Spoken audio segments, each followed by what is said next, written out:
Matapos mag-trending kahapon ang aktor na si Baron Geisler,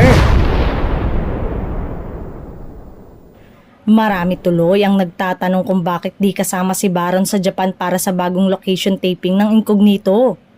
Lampas isang linggo rin sa Japan ang grupo ni na Richard Gutierrez at Daniel Padilla kung saan nag-taping sila ng action drama serye nila na Incognito. Actually, pauwi na sila ng Pilipinas ngayong Martes.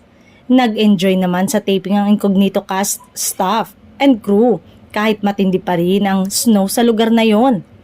Actually, ang gaganda nga raw ng mga eksenang nakunan nila sa may snow. World class daw talaga ang dating ng ABS-CBN Studios serye. Natuwa nga ang mga fans ng Maton Love Team nang makitang humabol sa Japan si Maris Racal. At least, nakasama raw siya ni Anthony Jennings. Kung nasa Japan man sina Richard, DJ, Ian Veneracion, Kayla Estrada, Maris at Anthony, ay hindi naman nila nakasama si Baron Geisler. Say ng netizen, hindi raw talaga isinama sa Japan si Baron. Wag naman sanang palitan siya dahil maganda ang kwento at role niya sa Incognito.